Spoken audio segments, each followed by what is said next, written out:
My hart is om jou as deel van God se mense toe te rus vir jou bediening. En daarom wil ek net 'n klein kennisinset gee in hierdie volgende sessie. En dan wil ons baie graag prakties werklik vir gelowiges hande oplê en bid dat Jesus as die doper met die Gees ook vir hulle sal salf met sy Gees. Mag die Here dit ook seën.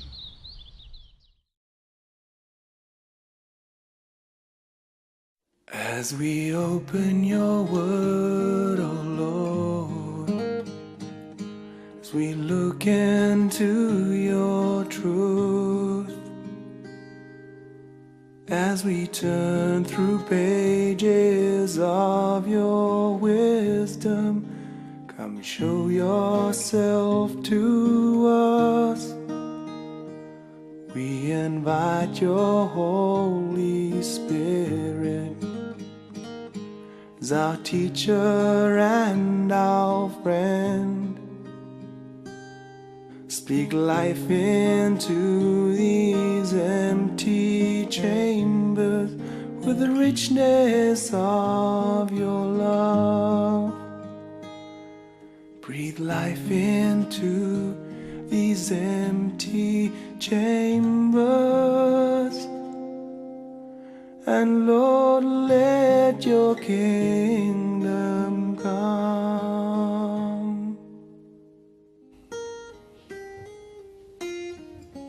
Vader, elke keer wanneer u mense bymekaar is, sê u, waar 2 of 3 in u naam bymekaar is, daar is u self teenwoordig.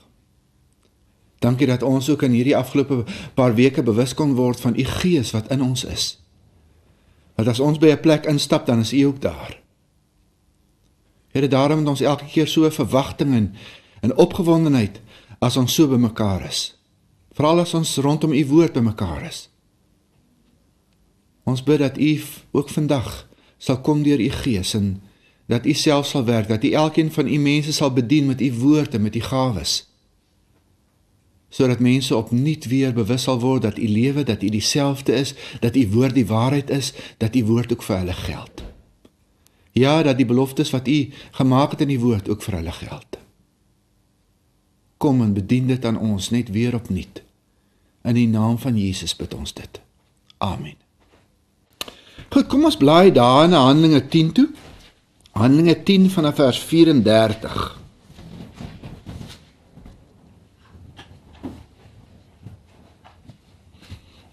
Natuurlik begin hierdie gedeelte al daar by Handelinge 10 van die eerste vers af, waar ons lees van Cornelius.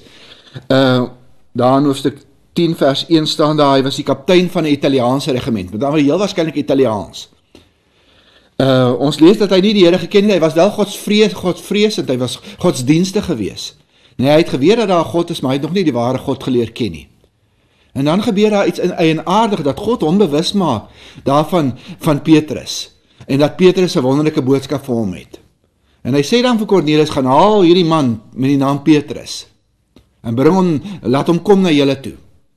En intussen het God begin werk met Petrus self, want Petrus is 'n Jood. Hy weet wat in die Ou Testament staan, hy weet dat die Ou Testament die typiese Jood wat in die Joodse volk deel was, verbied het om selfs in te gaan by 'n heiden in sy huis, en wat ook te praat daarvan by hom te bly. Wel, dit sit alles in Petrus se vleis vas, en in sy kop vas. En dan begin God met Petrus praat, in 'n visioen. En hy wys vir Petrus hierdie deur 'n toneel van 'n laken wat afsak met hierdie diere op. En dan hoor Petrus hierdie stem wat sê, eet hierdie diere. En dan sien Petrus, maar dis onrein diere wat in hierdie laken is. Hoe kan hy dit nou eet? En so begin God vir Petrus se gedagtes vernuwe. En hy help vir Petrus om te verstaan, 'n nuwe era het aangebreek. 'n Nuwe era. En dat God ook vir hom as een van die nuwe era mense wil gebruik in mense se lewens wat glad nie Jode is nie. En dat dit gaan beteken dat hulle moet ingaan in mense se huise en met hulle begin gesels en by mense selfs moet bly. En so berei God vir Petrus dan voor vir hierdie uitnodiging wat hy van Cornelius se kant af kry. En as Cornelius se mense dan by Petrus kom, nee, dan is Petrus gereed en Petrus is dan bereid om te gaan. En dan gaan hy saam met Cornelius se mense, na waar Cornelius en die mense gewag het, en hy begin aan hulle die evangelie bedien. Dan lees ons daar in vers 34, Handelinge 10. Toe het Petrus aan die woord gekom en gesê, waarlik, ek begryp nou eers, dat God nie onderskeid maak nie, maar uit enige volk, die mense aanneem wat hom vereer en doen wat reg is. Nee, en dan begin hy aan hulle die evangelie verkondig. En ons lees hoe hy alles vertel, Jesus wat gekom het, wat sy lewe gegee het aan die kruis, gekruisig is, sterf, begrawe is, opstaan uit die dood uit. En dan staan daar in vers 43, van hom, dis nou van Jesus, getuig al die profete, dat elkeen wat in hom glo, vergewing van sondes deur sy naam ontvang. En dan terwyl Petrus nog aan die praat is, lees ons in vers 44, het die Heilige Gees op almal gekom, wat na die woord geluister het, amper soos met Pinksterdag. Maar wat nou interessant is van hierdie gebeure, is, skynbaar het Cornelius en sy mense, terwyl hulle die evangelie gehoor het, Jesus aangeneem as Here en Verlosser. Nee? En God het sommer gekom, en elkeen van hulle, en almal wat nog daar teenwoordig is, gesalf deur sy Gees. Letterlik, God het self hulle elkeen hande opgelê. Wat interessant is van hierdie gebeure, is dat hierdie een van die 2 uitsonderings is, van waar ons lees hoe God self gekom het, en mense vervul het met sy Gees, gesalf het met sy Gees. Die een was in Handelinge 2, toe was daar niemand om vir mense hande op te lê nie, toe doen God het maar self, in die 120 se lewens, en dan hier in Handelinge 10, in Cornelius en sy mense se geval. Hoekom dan in Cornelius en sy mense se geval? As ek nou logies daaroor dink, ek weet dit staan nie in die Bybel nie, maar dit is nou maar my eie logika wat vir my dit sê. As God vir Petrus so moes oortuig het, deur 'n visioen, net om na Cornelius en sy mense in die huis by hulle in te gaan, wat nou nog te praat daarvan aan hulle te raap, om vir hulle hande op te lê? Ek dink God het net eenvoudig besluit, ek doen dit myself, sommer net. En hy raak toe self hierdie mense aan, met sy Gees. Nee, en daarom die enigste 2 uitsonderings.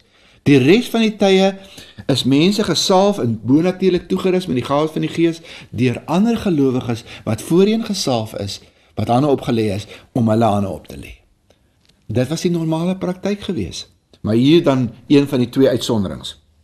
Daarom lees ons vers 44, terwyl hy nog aan die praat is, het die Heilige Gees op almal gekom, en weer is die belangrike woord op. Nee? Want as hulle Jesus ken, as Here en Verlosser hom aangeneem het, al was dit dan onder die prediking, was hy klaar in hulle. Maar hier gaan dit oor die Gees van God, wat hulle bonatuurlik toerus met sy gawes. Vers 45, toe die Joodse gelowiges wat saam met Petrus gekom het, hoor hoe die mense ongewone tale en klanke gebruik, en God prys. Kyk, dit was die manifestasies. As teken daarvan dat hulle bonatuurlik toegerus het. Hulle het God geprys, hulle het in tale gepraat, en ons lees ook op ander plekke dat party van hulle dalk geprofeteer het, maar nou nie in hierdie geval nie. Was hulle baie verbaas dat die Heilige Gees as gawe uitgestort is, ook op mense wat nie Jode was nie. En dan sê Petrus, hierdie mense het net soos ons die Heilige Gees ontvang. Wat kan dan verhinder dat hulle nou met water gedoop word? Want hulle het geweet, ek wil Petrus, ek weet ons, hoe lyk 'n normale geestelike geboorte, nee, wat uit die verskillende fases bestaan. Al element wat nog nie in hulle lewe teenwoordig was nie, was dat hulle nog nie gedoop is nie, nou, daarom doop hy hulle. Toe het hy beveel dat hulle in die naam van Jesus Christus gedoop word. Nee, eenvoudig, doen hulle maar net wat hulle moes doen, aangrypend. Kom ons blaai so 'n bietjie verder na Handelinge 11, vers 27.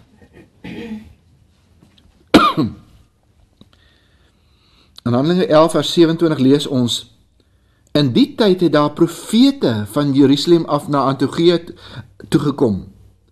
Een van hulle met die naam Agabus is deur die Gees gelei om te voorspel dat daar 'n groot hongersnood die hele wêreld sou tref.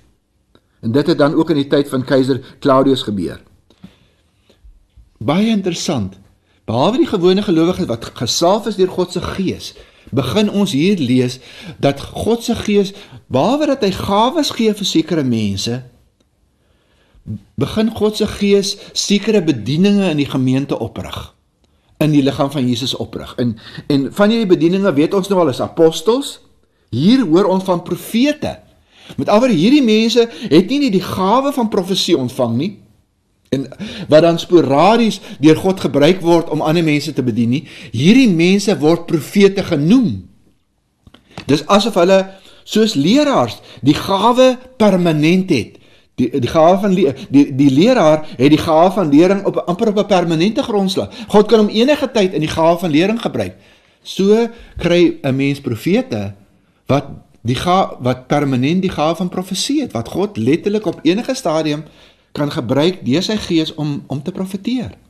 En een van hulle met die naam Agabus, gebruik God dan om aan die gemeente te sê, maar hier kom 'n geweldige hongersnood, 'n droogte, wat 'n geweldige impak gaan hê in die gemeente. En hy gee vir hulle dan ook 'n strategie oor wat hulle moet doen in die geval, dat hulle moet 'n hulpfonds skep voor die tyd, vooraf, sodat as dit gebeur, daai mense gehelp kan word uit die noodfonds uit. Wat baie keer gebeur deur die profetiese, dat die Here net sê, dat hy amper ons voorberei, dat hy God se mense voorberei, met die oog op iets wat gaan gebeur. Kom ons bly 'n bietjie verder, Handelinge 13, vanaf vers 1. Onder die profete en die leraars, sien julle weer daai twee bedieninge, wat God opgerig het in sy liggaam, profete en dan leraars, het in die gemeente in Antiochië, hulle was, kom ek lees weer, onder die profete en leraars in die gemeente in Antiochië, was Barnabas, Simeon, Lucius, Manaen en Saulus. En dan vers 2, toe hulle op 'n keer by mekaar was, om die Here te dien en om te vas, het die Heilige Gees gesê, met ander woorde, God se Gees praat letterlik deur hulle, en dan sê hy, sonder Barnabas en Saulus van my af om die werk te doen waarvoor ek hulle geroep het. En nadat die gemeente gevas en gebid het, en hulle die hande opgelê het, met ander woorde, hulle net weer opnuut gesalf het, vir hierdie nuwe taak waarvoor hulle geroep is, het die gemeente hulle laat gaan. En so begin die sogenaamde sendingreise van Paulus hulle, na gedeeltes waar daar nog glad nie gemeentes was nie, om daar dan nuwe mense te bedien met die evangelie en nuwe gemeentes te plant in hierdie proses. Staan daar in vers 4, so is Barnabas en Saulus deur die Heilige Gees uitgestuur. God se Gees wat praat met gelowiges, wat deur hulle praat met die gemeente, en op die manier gebeur dit wat in God se hart is. Daar waar mense begin beleef, gelowiges beleef, hoe God met hulle begin praat deur sy Gees. Hoe het Jesus gesê daar in Johannes 14, Johannes 16, die Gees gaan julle lei. Die Gees gaan julle lei. Hy gaan julle in die volle waarheid lei. Julle gaan God se stem begin hoor. Ek wil julle so een geval wys in Handelinge 16, waar gelowiges, waar ons 'n wonderlike voorbeeld kry van hoe gelowiges ingestem was op God se stem in die vroeg-Christelike kerk. Om God se stem te hoor was nie vir hulle 'n vreemde ding nie. Hulle het God se stem gehoor. So wat dit vir my en vir jou nodig is, om God se stem te hoor, om te weet hoe hy ons wil gebruik in die gawes, om mekaar te bedien. Is dit absoluut noodsaaklik dat gelowiges ten minste moet leer, nie net om mekaar te bedien met die gawes nie, maar om God se stem te hoor, om te weet hoe hulle mekaar moet bedien. Hier in Handelinge 16 kry ons so 'n geval. In vers 6 staan daar, dis nou weer tydens een van hierdie sendingreise of kerkplantingsreise, waar daar staan, hulle het daarna deur die gebied van Frigië en Galasië gereis, omdat die Heilige Gees hulle verhinder het om die woord in die provinsie Asië te verkondig. Met ander woorde, op een of ander manier, ons word nie gesê hoe nie, het hulle die Gees van God se stem gehoor wat vir hulle gesê het. Nie daai kant toe nie, daai kant toe. Toe hulle by die grens van Misië kom, het hulle na Betinia toe probeer gaan, maar die Gees van Jesus het hulle nie toegelaat nie. Weer 'n keer hoor hulle op een of ander manier God se Gees praat met hulle. Interessant dat die Gees van God hier die Gees van Jesus genoem word. Want ons weet uit Romeine 8, daar vanaf vers 9, daar word, omdat sy naam is Heilige Gees, partykeer word hy Gees van Christus genoem, hier word hy Gees van Christus, of Gees van Jesus genoem. Weereens hoor hulle sy stem. Hoe presies hy met hulle gepraat het, weet ons nie. Miskien was dit gedagtes wat by hulle opgekom het. Maar al wat ons weet is, hulle het sy stem nie net gehoor nie, maar dit herken as sy stem, dat God met hulle praat. En wat my tref, is dat hulle onmiddellik reageer. As hulle hoor wat hy sê, dan doen hulle wat hy sê. Daarom hoor ons in vers 8. Hulle het toe deur Misea gereis en na Troas toe gegaan. En daar het Paulus in die nag 'n gesig 'n Macedoniese man gesien, wat by hom staan en hom smeek. Kom oor na Macedonië toe en kom help ons. Nadat Paulus die gesig gesien het, het ons so gou as moontlik gereed gemaak en na Macedonië toe vertrek, omdat ons tot die oortuiging gekom het, dat God ons geroep het, om die evangelie aan hulle daar te verkondig. Dan weer eens, hierdie keer was dit deur 'n visioen. Paulus nie geslaap nie, het hy hierdie prentjie gesien. Nee, want die verskil tussen 'n visioen en 'n droom is mos. 'n Visioen kry jy wanneer jy wakker is, 'n droom kry jy wanneer jy slaap.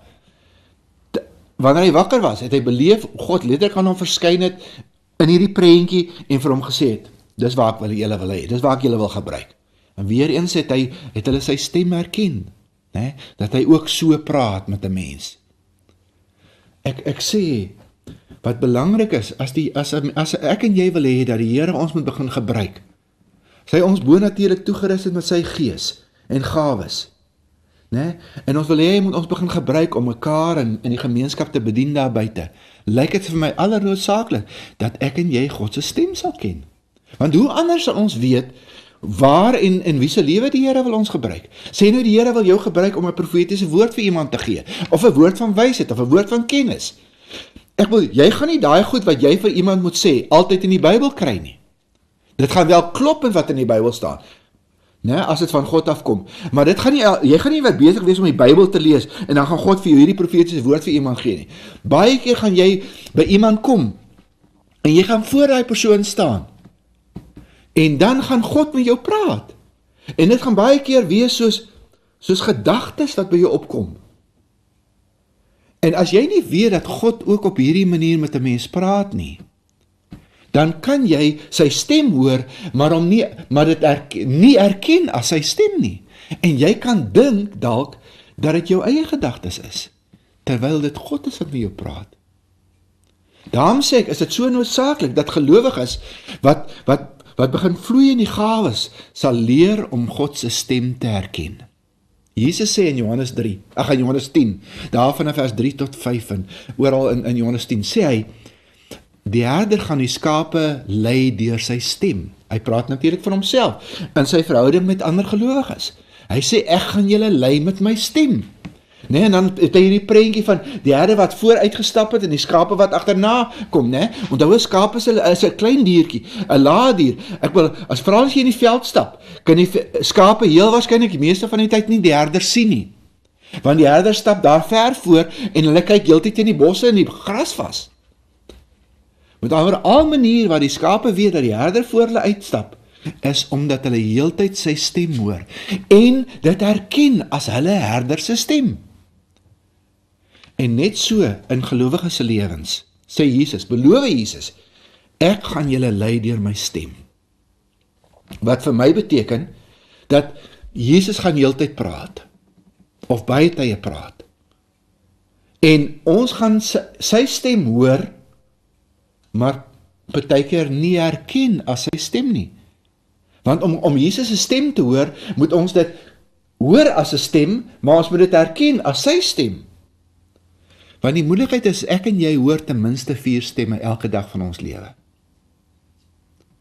Die 4 stemme wat ons elke dag hoor, is ons hoor ons eie begeertes, ons eie, kom ons noem dit ons eie vlees se stem, en julle ken almal daai stem. Dis daai stem wat vir 'n vrou sê, gaan koop nog 'n paar skoene, en vir 'n man, as hy daar by die Mercedes garage verby stap, jy weet, dan hoor hy hoe roep daai Mercedes hom. Daai Mercedes praat met hom. Hy hoor duidelik daai stem, soos wat hy skoene uit die winkel, ten minste my vrou baie roep. Sy stap by die winkel en sy sien daai paar skoene daar. Sy hoor hoe praat hy skoene met haar. Nee, daai stem ken ons baie goed. Waar ons eie begeertes en ons eie menswees, eie gedagtes met ons praat.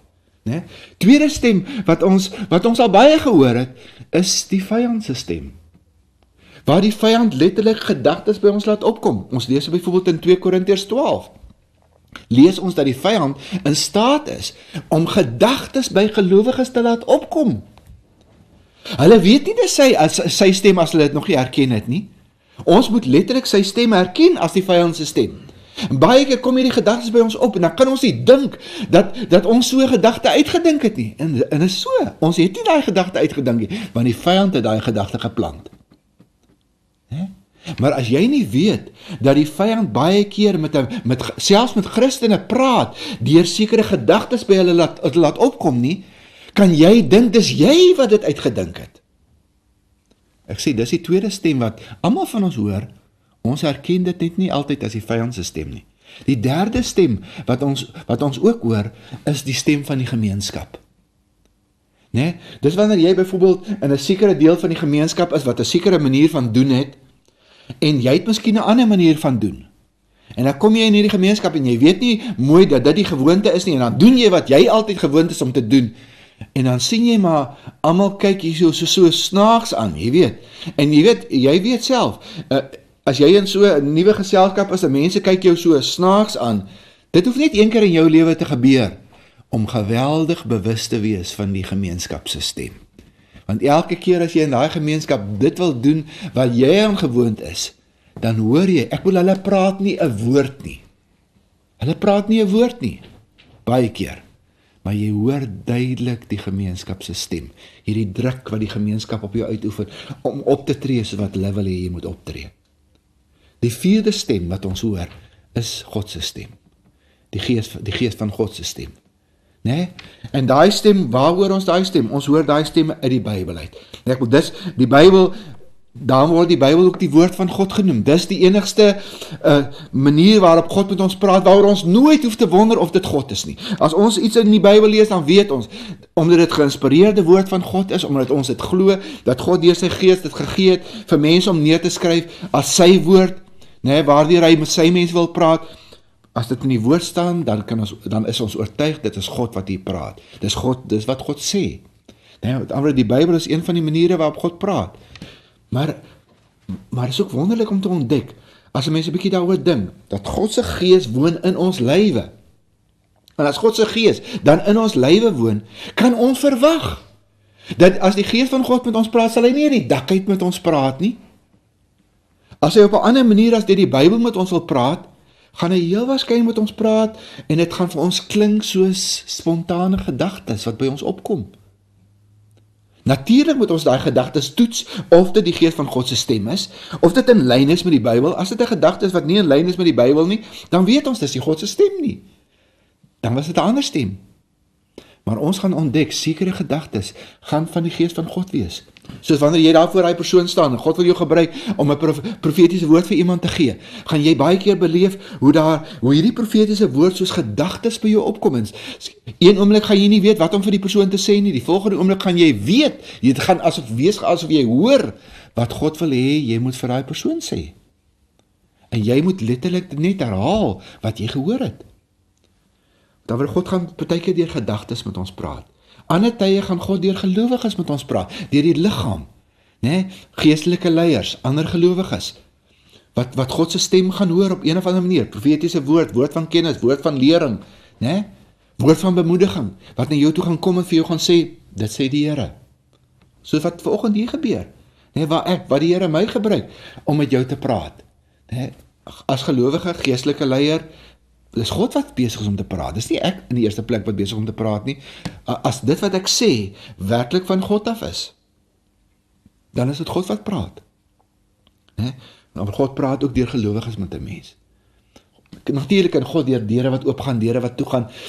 Ek kan selfs deur donkies praat. Maar wat belangrik is, wat ek wil beklemtoon is, vir my en vir jou om te begin vloei in die gawes, vir God om ons te begin gebruik in mekaar se lewens en daar buite in die gemeenskap, is dit allernoodsaaklik dat ons soos hier in Handelinge 16 sal leer om God se stem fyn te onderskei, sensitief te wees vir sy stem, sodat ons kan doen wat hy sê. Kom ons blaai gou na Handelinge 19 toe. Handelinge 19. Handelinge 19. Daar vanaf vers 1. Terwyl Apollos in Korinthe was, het Paulus deur die binneland gereis en in Efese gekom. En daar het hy 'n groepie gelowiges gekry. Onthou, hy het 'n groepie gelowiges gekry, ken Jesus as Here en Verlosser. Vir wie hy gevra het, Het julle die Heilige Gees ontvang toe julle gelowig geword het? Ons het nog nie eens gehoor of die Heilige Gees al gekom het nie, het hulle geantwoord. Watter soort doop het julle dan ontvang? Vra hy vir hulle toe. Die doop van Johannes, antwoord hulle. Daarop sê Paulus, Johannes het mense gedoop toe as hulle bekeer het, maar hy het vir die volk gesê dat hulle in die een moet glo wat na hom kom, dit is in Jesus. En toe hulle dit hoor, het hulle in die naam van die Here Jesus laat doop. Paulus het hulle toe ook die hande opgelê. Toe het die Heilige Gees op hulle gekom en hulle het ongewone tale en klanke gebruik, geprofeteer. Hulle was omtrent altesaam 12. Wat gebeur hier? Paulus kom in hierdie klein dorpie in Efese. Hy ontmoet hier 'n groepie gelowiges wat Jesus ken as Here en Verlosser. Maar 'n tipiese situasie wat ons ook van gelees het daar in Handelinge 8. Van die evangelie het gekom in hierdie mense toe deur iemand wat nie in die gemeente in Jerusalem 'n leier was nie, en hy het hulle bedien op die beste manier wat hy kon. En toe hulle tot bekering gekom het, met watter doop is hulle gedoop? Hulle is gedoop met die doop van Johannes. Met ander woorde, heel waarskynlik, die persoon wat die evangelie aan hulle verkondig het nog nie besef, het nog nie geweet daarvan, daar was mos nie radio's en boeke al nie. Hy was heel waarskynlik gedoop nog deur Johannes. En hy het gedink, dis hoe gelowiges gedoop moet word, deur die doop van Johannes. Maar intussen het Jesus gekom en gesê, nee, ons doop nie met mekaar so nie, ons doop nou mekaar in die naam van die Vader, die Seun en die Heilige Gees. Nee? Dis die doop waarmee ons mekaar doop in die vroeg-Christelike gemeente. Maar hierdie persoon het hierdie gelowiges gedoop met die doop van Johannes. Paulus kom by hierdie mense, wat het hom laat vra? Het julle die Heilige Gees ontvang toe julle gelowig geword het? Uit die vorige gedeeltes en soortgelyke gedeeltes lyk dit vir my, daar's net een rede waarom Paulus dit gevra het. Naamlik, heel waarskynlik as hy na hulle gekyk het, dan het hy nie gesien dat die gawes geopereer het nie. Met ander woorde, die kragtemensie was nie daar nie. Hulle het Jesus geken as Here en Verlosser, maar hulle het nie mekaar bedien met die gawes nie. En dit het onmiddellik vir hom laat vra. Nou maar wat gaan nou hier aan? Ek bedoel, ons weet mos nou hoe lyk 'n normale geestelike geboorte in die gemeente. Hier sê die mense, hulle ken Jesus as Here en Verlosser, maar hulle bedien nie mekaar met die gawes nie. Iets moet verkeerd wees. Maar julle dan nie die Heilige Gees ontvang toe julle gedoop is nie? Want dis tog die normale praktyk. Dan moet ons hande opgelê word vir mense wat tot bekering gekom het by hulle doop. Dan sê hulle vir hom, nee maar, ek weet nou nie waarvan praat jy nie, maar ons is gedoop met die doop van Johannes. Sê Paulus, maar met ander, julle weet nog nie dat Jesus gesê het, maar ons doop nie met mekaar so nie, ons doop nou mekaar met in die naam van die Vader en die Seun en die Heilige Gees. En dan as ons klaar mekaar gedoop het so, dan lê ons vir mekaar hande op. Nee, sê hulle, ons weet niks daarvan nie.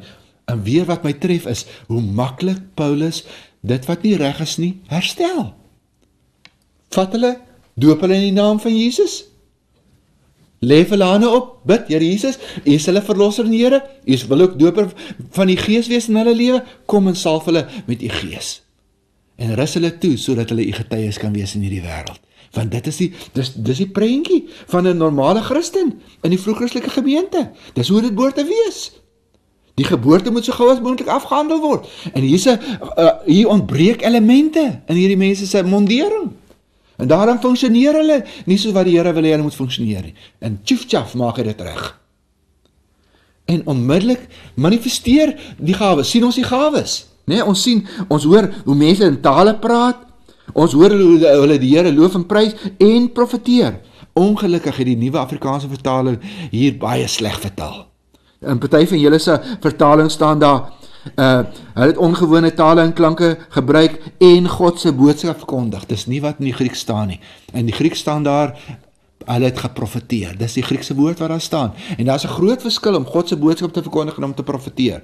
Om God se boodskap te verkondig is lering.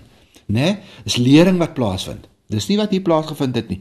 Hierdie ouens het nie mekaar geleer nie, hulle het geprofeteer, want ander hulle het letterlik vir mekaar gesê, ek beleef die Here sê, so en so en so. Dis wat hy besig is om te doen in jou lewe, dis waar jy nou op pad is, né?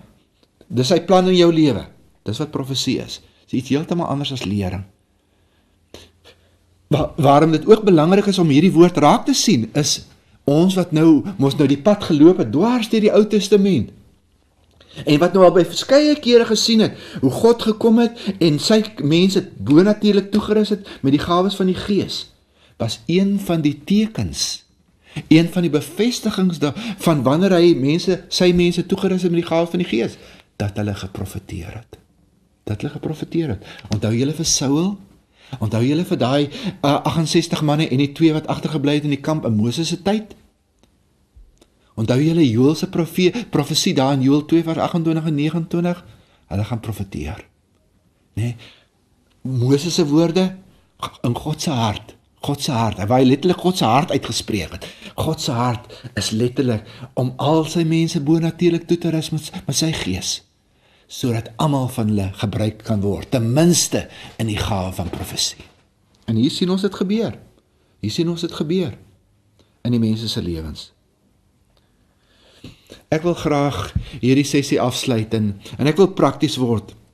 Die lering wat ek in hierdie paar sessies vir jou tot nou toe gegee het, was nie net in die eerste plek bedoel terwille van lering, sodat jy kan sit en agterna kan sê, nou weet ek 'n klompie dinge meer oor die Heilige Gees en oor sy gawes en hoe dit werk en oor Jesus wat nie net verlosser en Here is nie, maar die doper is met die Gees.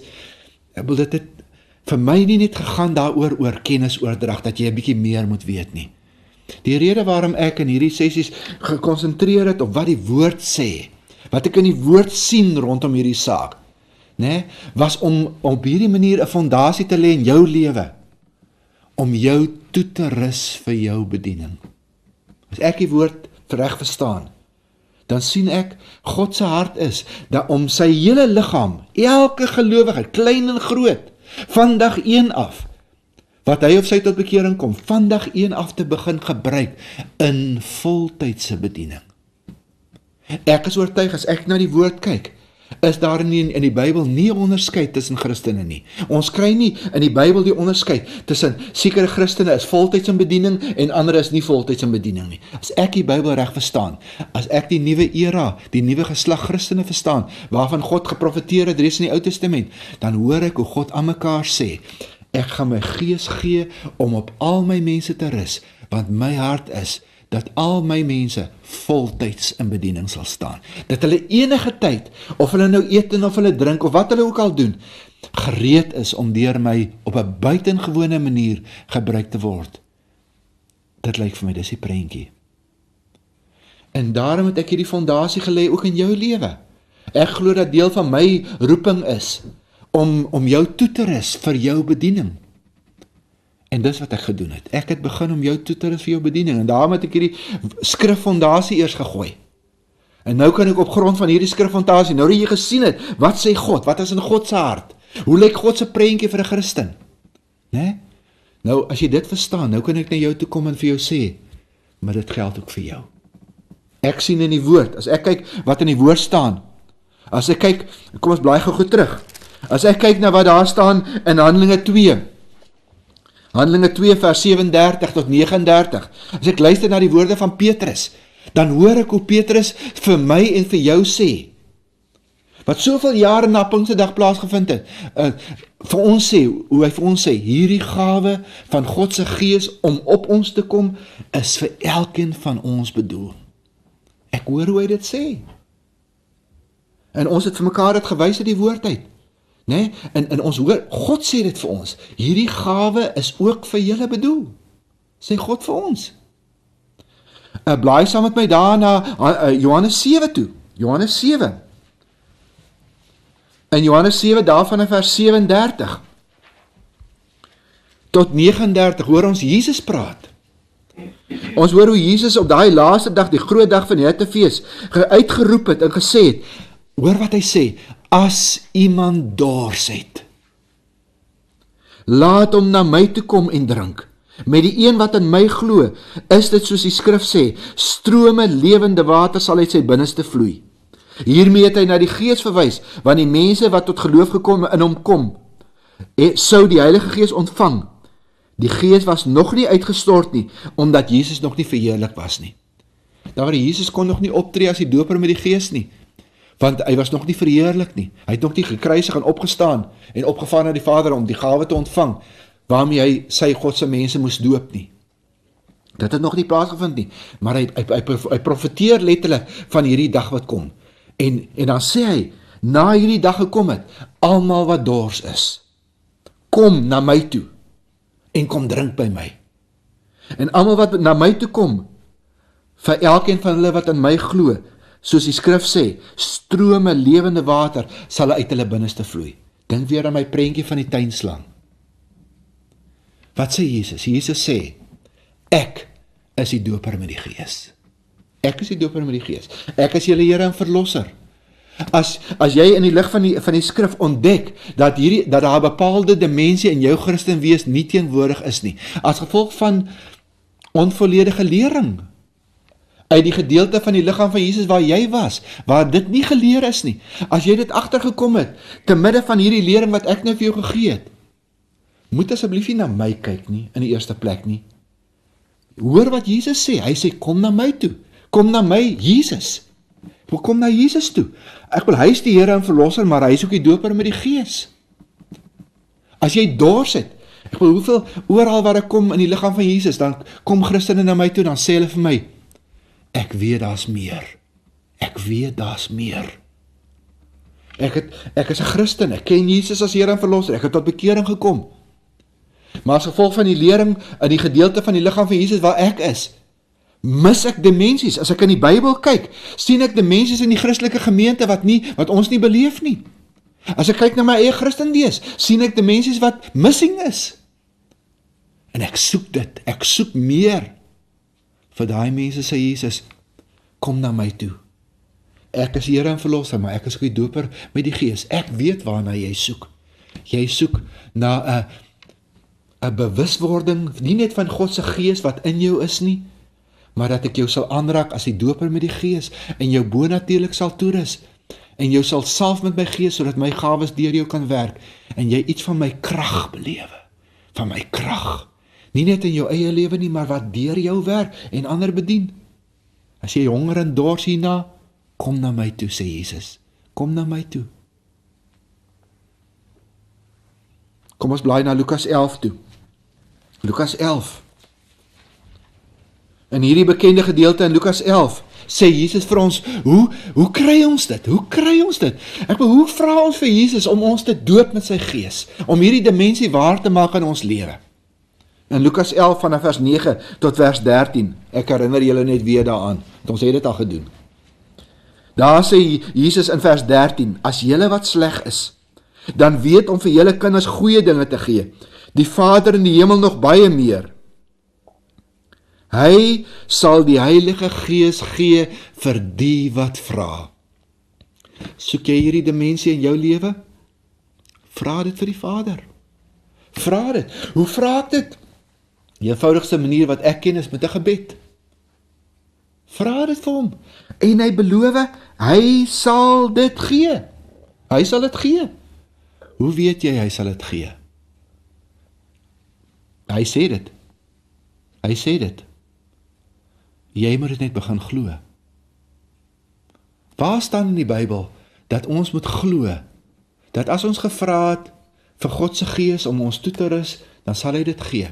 Dit staan in Galasiërs 3. Kom ons blaai ten slotte daarna toe. Galasiërs 3.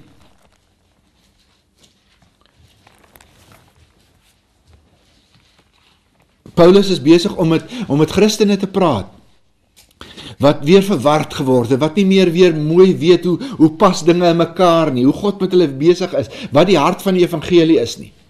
En dan sê hy vir hierdie mense in Galasiërs 3, kom ons lees daarvan af vers 1 af. Julle Galasiërs, is julle dan so sonder begrip, wie het julle verstand benewel? Hoekom is julle so verward? Jesus Christus is toch duidelik aan julle verkondig, dat julle hom as het ware aan die kruis self kon sien hang. Net een ding wil ek van julle weet. Het julle die Heilige Gees ontvang deur die wet van Moses te onderhou, of deur die evangelie te glo? Met ander woorde, hoe weet julle dat God se Gees in julle woon? Hoe dit gebeur? Moes julle een of ander iets doen? 'n berg uitklim, een of ander klomp wette nakom? Nee, dis nie hoe dit gewerk het nie. Julle weet, God se Gees woon in julle, omdat julle in Jesus begin glo het as Here en Verlosser. Julle het begin verstaan, dat as julle, toe julle Jesus aanvaar het as verlosser en Here as in geloof, deel van die pakket, van die geskenk wat God aan julle gegee het, behalwe die nuwe lewe, was dat hy sy gees gegee het om in julle te woon. Vers 3. Is julle so sonder begrip? Julle het met die gees begin, wil julle nou in eie krag eindig? Was al julle swaarkry dan verniet? Dit kon tog nie verniet gewees het nie. Hy wat julle met die Heilige Gees toegerus en kragtig onder julle werk, doen hy dit omdat julle die wet onderhou, of omdat julle die evangelie glo? Hoe weet julle dat julle die salwing van die Gees ontvang het? Dat God julle bonatuurlik toegerus het met sy Gees op julle, sodat hy julle kan gebruik om mekaar te bedien met die gawes. Hoe het julle dit ontvang? Het julle dit ontvang deur een of ander wet na te kom? Nee. Julle het dit ontvang deur te hoor wat God sê, dat hy byvoorbeeld sê, vra die Vader en hy sal dit vir julle gee. Julle het dit doodgewoon begin glo. Julle het begin glo wat die Vader sê, wat hy aan julle beloof het. Met ander woorde, toe mense vir julle hande opgelê het en gebid het, Here Jesus, U is Here en Verlosser, maar ook die Doper met die Gees, kom en salf nou hierdie mense met U Gees, soos wat U beloof het. As ons vra, dan sal U dit gee. Het julle, wat dan hande opgelê is, julle het eenvoudig geglo dat God julle toegerus het. Liewe vriende, en lyk vir my, dis 'n belangrike ding om vas te gryp. Ons gaan nou prakties wees. So wat ek gesê het, hierdie sessies, hierdie lering is nie in die eerste plek net bedoel om jou kennis 'n bietjie te vermeerder nie. Hierdie sessies is bedoel om 'n fondasie te wees om jou toe te rus vir bediening. Daarom glo ek van harte dat ek nie jou volledig toerus en bedien as ons nie ten minste ook prakties raak. En dis wat ek nou wil doen. Ek wil hierdie sessie afsluit deur prakties te raak. Vir baie van julle is reeds gebid en hande opgelê, dat julle die salwing met die Gees moet ontvang, dat God julle moet toerus, dat Jesus wat die Here en Verlosser is, ook die Doper moet gee van die Gees moet wees, en julle ook met bonatuurlik toerus, sodat God julle kan gebruik, om ander te bedien met die gawes. Daar is al vir jou so gebid. Maar party van julle is daar nog nie so voor gebid nie. Wat ons nou verder gaan doen is, ons gaan nou vir elkeen wat hier is, wat hier insit, gaan ons nou hande oplê, en ons gaan net doodgewoon Jesus vertrou wat hier by ons is. Soos wat hy Here en Verlosser is, dat hy ook nou hier homself se openbaar as Doper met die Gees.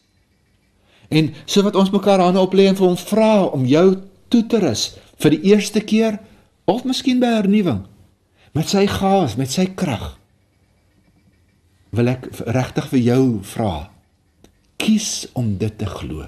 Kies om te glo, dat, omdat God dit beloof het, en ons doen wat hy vir ons doen wat hy sê ons moet doen, kan ons glo hy doen wat hy gesê het hy gaan doen. Ons glo dit. Met antwoorde, of hier vandag bepaalde manifestasies gaan wees wanneer ons vir mekaar gaan bid, of iemand in tale gaan praat, en of iemand gaan profeteer, of iemand die Here gaan loof en prys, en of iemand doodgewoon het gaan stil wees, en dit gaan wees asof niks gebeur het nie, want jy gaan geen fisiese ervaring hê nie. Die manifestasies het niks met die saak te doen nie. Die manifestasies is maar net tekens. Is maar net tekens. Partykeer is dit daar, partykeer is dit nie daar nie. In die skrif kry ons baie geleenthede waar dit nie daar was nie, waar daar skynbaar niks gebeur het nie. In Paulus se lewe, toe ander gelowiges van Ananias van manne opgelê het, was daar geen manifestasies. Hy het nie in tale gepraat nie by daai geleentheid nie, eers later. Nie by daai geleentheid in tale gepraat nie. Hy het nie eens geprofeteer nie. Hy het nie eens die Here geloof en geprys nie. Daar staan niks. Daar was geen manifestasies nie. Met ander, of daar vandag manifestasies is wanneer ons vir jou gaan bid, het niks met die saak te doen nie. Die saak wat ek wil beklemtoon uit die woord uit Galasiërs 3 uit, is net soos wat jy, toe die evangelie aan jou verkondig is, en jy jou lewe vir die Here gegee het, en Jesus aanvaar het as Verlosser en Here, moes glo dat God gehoor het wat jy gesê het, en dat hy getrou was aan sy woord, dat hy vir jou die nuwe lewe gegee het, dat hy jou sondes vergewe het, dat hy jou sy kind gemaak het, moes jy dit glo. Ten spyte van die feit dat daar geen manifestasies was nie, dat niks, met meeste van ons het daar niks fisies gebeur nie. Daar was nie 'n weerlig uit die hemel uit, of 'n donderslag of iets nie. Ons het doodgewoon geglo. God het dit gesê, ek het dit gedoen, dit staan vas, dit het gebeur. Vraag van jou, presies dieselfde. God het dit gesê, ons gaan dit doen, glo jy dat dit gebeur het. En daarom as ons klaar vir mekaar gebid het, dan moet jy letterlik vir jouself net gedurig weer herinner daaraan.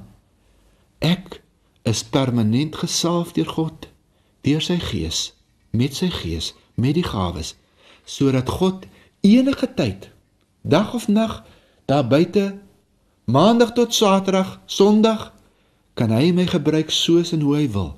Kan gawes en krag deur my vloei, wat niks met my persoonlikheid te doen het nie, niks met my talente te doen het nie, niks met my geleerdheid te doen het nie, niks te maak het met hoe lank ek Jesus ken nie. God kan my gebruik om buitengewone dinge te doen in ander mense se lewens, soos en hoe hy wil. Ek is gereed daarvoor. En ons moet amper 'n verwagting hê dat God dit gaan doen. Kom ons bid 'n bietjie vir mekaar saam vandag, dat die Here werklik ons op die manier sal toerus, net weer opnuut, of vir die eerste keer. Ek hef my hande op na U, my Heer, en op my kale kniel ek voor U neer, met my gesig na die grond, en met leë hande op na U. Aanbid ek U naam, Koning Jesus. Halleluja.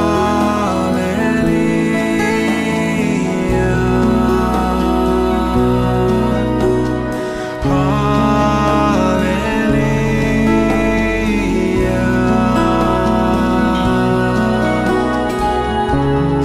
U is heilig, U is